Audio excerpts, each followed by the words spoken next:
Hello, good morning everyone. Kamusta po kayo? Sasabihin mo sa tabi mo, magpakatatak kayo at lakasan ninyo ang inyong loob. Okay? Nagsimula ang bagong panahon ng Diyos nang maitalaga si Eliseo bilang propeta pagkatapos ni Elias. Nagsisimula na ba kayo ng bagong panahon? Nagsisimula na ba kayo ng bagong buhay na may pananampalataya? Nagsisimula na ba kayo ng bagong masayang buhay? Amen. Anong dahilan ninyo kung bakit kayo nabubuhay ng masayang buhay? Dahil umaattend kayo sa pagsamba. Dahil magsisimula kayo ng buhay sa simbahan. Tama? Kung magsisimula kayo ng buhay na may pananampalataya, binubuksan ang bagong buhay ninyo. Binubuksan ang pangalawang buhay. Congratulations! Congratulations sa inyong bagong buhay. Gusto ng Diyos na buksan ang bagong panahon sa Israel sa pamamagitan ng pahagis ni Elias ng kanyang balabal kay Eliseo.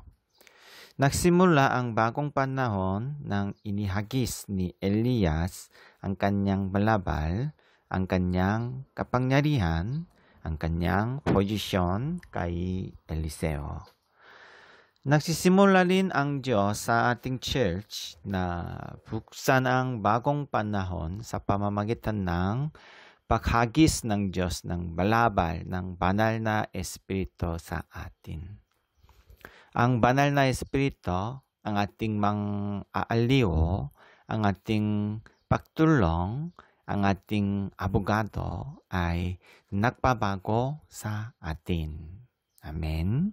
Ang ating simbahan at ang church member natin ay dapat magpasok ng isang bagong panahon.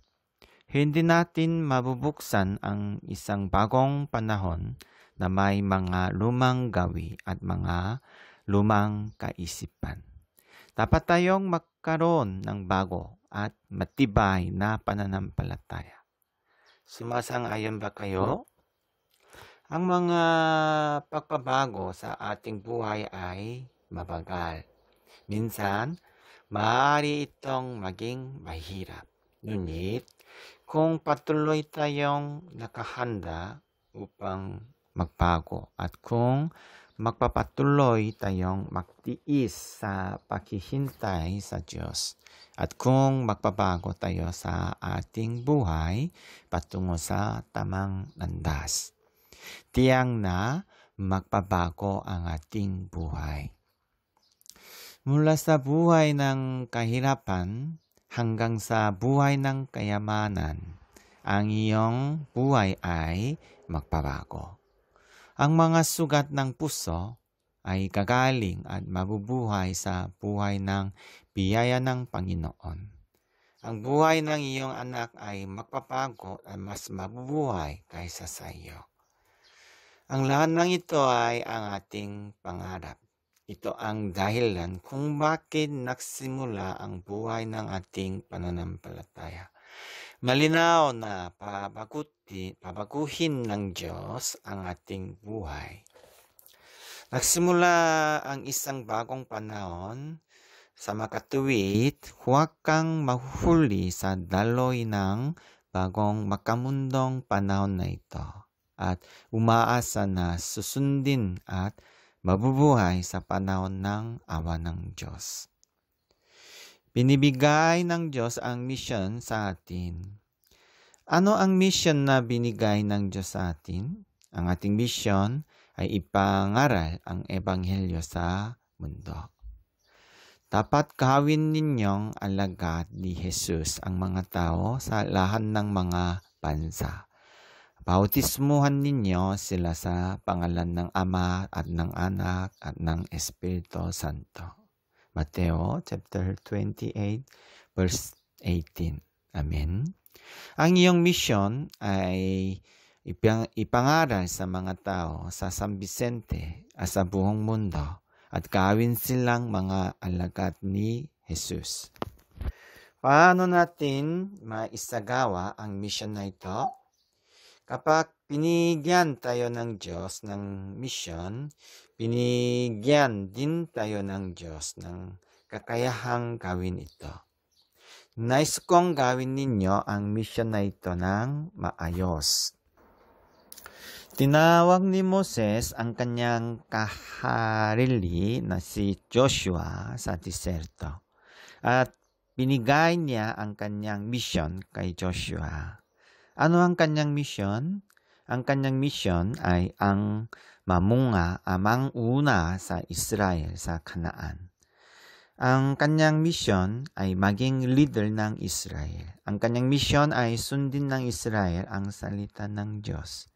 Nagsimula ang Diyos ng bagong panahon sa pamamagitan ni Joshua.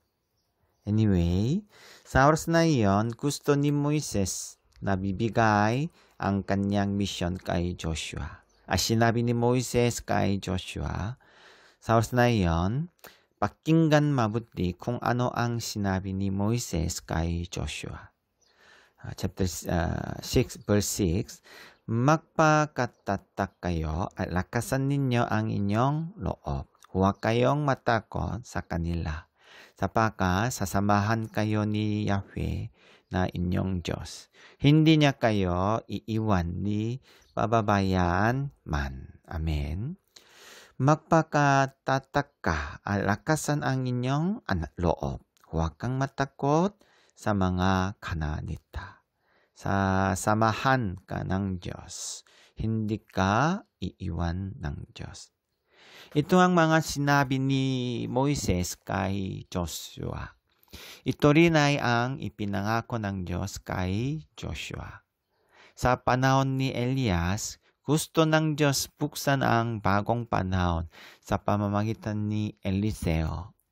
Sa panahon ni Moises, gusto din ng Diyos buksan ang bagong panahon sa pamamagitan ni Joshua.